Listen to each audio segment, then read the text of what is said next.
I lay on my straw, but I could not sleep. I thought of the occurrences of the day. What chiefly struck me was the gentle manners of these people, and I longed to join them, but dared not.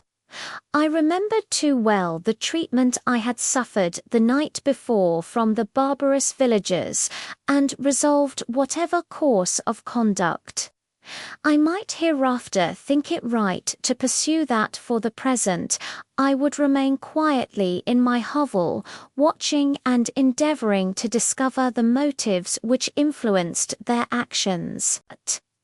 The cottagers arose the next morning before the sun. The young woman arranged the cottage and prepared the food, and the youth departed after the first meal. This day was passed in the same routine as that which preceded it. The young man was constantly employed out of doors, and the girl in various laborious occupations within. The old man, whom I soon perceived to be blind, employed his leisure hours on his instrument or in contemplation. Nothing could exceed the love and respect which the younger cottagers exhibited towards their venerable companion. They performed towards him every little office of affection and duty with gentleness, and he rewarded them by his benevolent smiles. They were not entirely happy. The young man and his companion often went apart and appeared to weep. I saw no cause for their unhappiness, but I was deeply affected by it. If such lovely creatures were miserable, it was less strange that I, an imperfect and solitary being, should be wretched. Yet why were these gentle beings unhappy? They possessed a delightful house, for such it was in my eyes, and every luxury. They had a fire to warm them when chill and delicious viands when hungry. They were dressed in excellent clothes, and still more, they enjoyed one another's company and speech, interchanging each day looks of affection and kindness. What did their tears imply? Did they really express pain?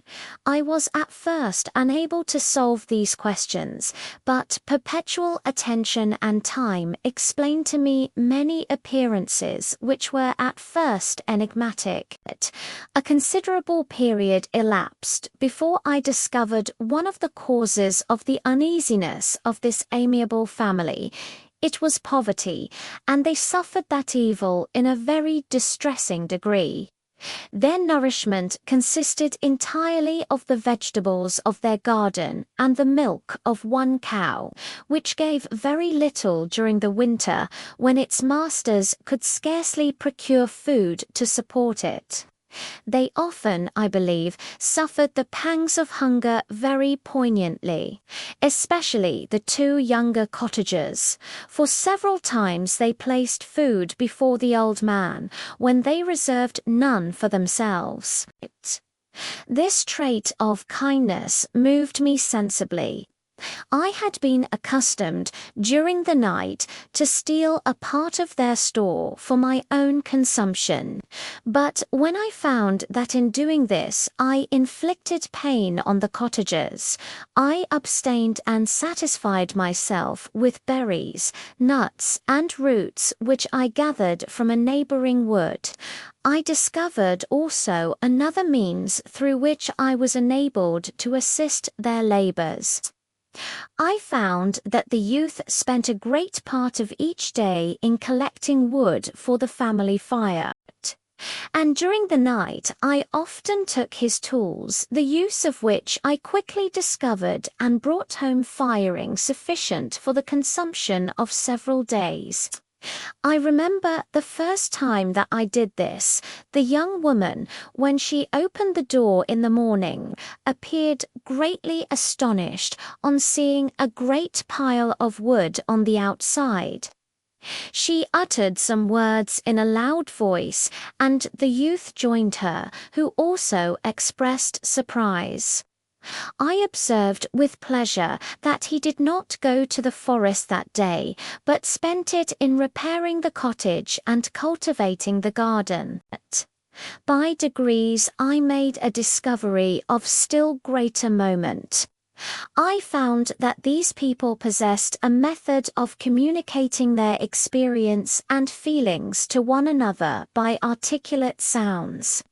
I perceived that the words they spoke sometimes produced pleasure or pain, smiles or sadness, in the minds and countenances of the hearers. This was indeed a godlike science, and I ardently desired to become acquainted with it. But I was baffled in every attempt I made for this purpose.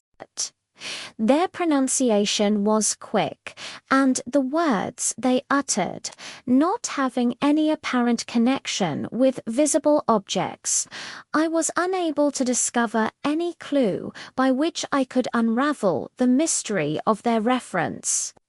By great application, however, and after having remained during the space of several revolutions of the moon in my hovel, I discovered the names that were given to some of the most familiar objects of discourse. I learned and applied the words fire, milk, bread, and wood. I learned also the names of the cottages themselves. The youth and his companion had each of them several names, but the old man had only one, which was father. The girl was called Sister or Agatha, and the youth Felix, brother or son. I cannot describe the delight I felt when I learned the ideas appropriated to each of these sounds and was able to pronounce them. I distinguished several other words without being able as yet to understand or apply them, such as good, dearest, unhappy. I spent the winter in this manner. The gentle manners and beauty of the cottagers greatly endeared them to me. When they were unhappy, I felt depressed. When they rejoiced, I sympathized in their joys. I saw few human beings besides them, and if any other happened to enter the cottage, their harsh manners and rude gait only enhanced to me the superior accomplishments of my friends. The old man, I could perceive, often endeavored to encourage his children, as sometimes I found that he called them to cast off their melancholy. He would talk in a cheerful accent, with an expression of goodness that bestowed pleasure even upon me. Agatha listened with respect. Her eyes sometimes filled with tears, which she endeavored to wipe away unperceived. But I generally found that her countenance and tone were more cheerful after having listened to the exhortations of her father. It was not thus with Felix. He was always the saddest of the group, and even to my unpracticed senses he appeared to have suffered more deeply than his friends. But if his countenance was more sorrowful, his voice was more cheerful than that of his sister, especially when he addressed the old man. I could mention innumerable instances which, although slight, marked the dispositions of these amiable cottagers. In the midst of poverty and want, Felix carried with pleasure to his sister the first little white flower that peeped out from beneath the snowy ground. Early in the morning, before she had risen, he cleared away the snow that obstructed her path to the milk house, drew water from the well, and brought the wood from the outhouse, where, to his perpetual astonishment, he found his store always replenished by an invisible hand. In the day, I believe he worked sometimes for a neighboring farmer, because he often went forth and did not return until dinner, yet brought no wood with him. At other times he worked in the garden, but as there was little to do in the frosty season, he read to the old man and Agatha. This reading had puzzled me extremely at first, but by degrees I discovered that he uttered many of the same sounds when he read as when he talked. I conjectured, therefore, that he found on the paper signs for speech which he understood, and I ardently longed to comprehend these also. But how was that possible when I did not even understand the sounds for which they stood as signs? I improved, however, sensibly in this science, but not sufficiently to follow up any kind of conversation. Although I applied my whole mind to the endeavour, for I easily perceived that, although I eagerly longed to discover myself to the cottagers, I ought not to make the attempt until I had first become master of their language, which knowledge might enable me to make them overlook the deformity of my figure. For with this also the contrast perpetually presented to my eyes had made me acquainted. But I had admired the perfect forms of my cottagers, their grace, beauty, and delicate complexions. But how was I terrified when I viewed myself in a transparent pool? At first I started back, unable to believe that it was indeed I who was reflected in the mirror, and when I became fully convinced that I was in reality the monster that I am, I was filled with the bitterest sensations of despondence and mortification. Alas, I did not yet entirely know the fatal effects of this miserable deformity. As the sun became warmer and the light of day longer, the snow vanished, and I beheld the bare trees and the black earth. From this time Felix was more employed, and the heart-moving indications of impending famine disappeared.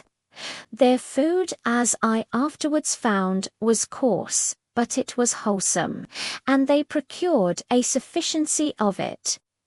Several new kinds of plants sprang up in the garden, which they dressed, and these signs of comfort increased daily as the season advanced. The old man, leaning on his son, walked each day at noon, when it did not rain, as I found it was called, when the heavens poured forth its waters. This frequently took place, but a high wind quickly dried the earth, and the season became far more pleasant than it had been. My mode of life in my hovel was uniform. During the morning I attended the motions of the cottagers, and when they were dispersed in various occupations, I slept. The remainder of the day was spent in observing my friends. When they had retired to rest, if there was any moon or the night was starlight, I went into the woods and collected my own food and fuel for the cottage. When I returned, as often as it was necessary, I cleared their path from the snow and performed those offices that I had seen done by Felix. I afterwards found that these labours, performed by an invisible hand, greatly astonished them, and once or twice I heard them on these occasions utter the words, "Good spirit, wonderful," but I did not then understand the signification of these terms. My thoughts now became more active, and I longed to discover the motives and feelings of these lovely creatures. I was inquisitive to know why Felix appeared so miserable and Agatha so sad. I thought, foolish wretch, that it might be in my power to restore happiness to these deserving people. When I slept or was absent, the forms of the venerable blind father, the gentle Agatha, and the excellent Felix flitted before me. I looked upon them as superior beings who would be the arbiters of my future destiny. I formed in my imagination 1,000 pictures of presenting myself to them and their reception of me. I imagined that they would be disgusted until, by my gentle demeanor and conciliating words, I should first win their favor and afterwards their love. These thoughts exhilarated me and led me to apply with fresh ardor to the acquiring the art of language. My organs were indeed harsh, but supple, and although my voice was very unlike the soft music of their tones, yet I pronounced such words as I understood with tolerable ease. It was as the ass and the bague, yet surely the gentle ass, whose intentions were affectionate, although his manners were rude, deserved better treatment than blows and execration. The pleasant showers and genial warmth of spring greatly altered the aspect of the earth. Men who before this change seemed to have been hid in caves dispersed themselves and were employed in various arts of cultivation. The birds sang in more cheerful notes, and the leaves began to bud forth on the trees. Happy, happy earth, fit habitation for gods, which, so short a time before, was bleak, damp, and unfit. My spirits were elevated by the enchanting appearance of nature. The past was blotted from my memory, the present was tranquil, and the future gilded by bright rays of hope and anticipations of joy.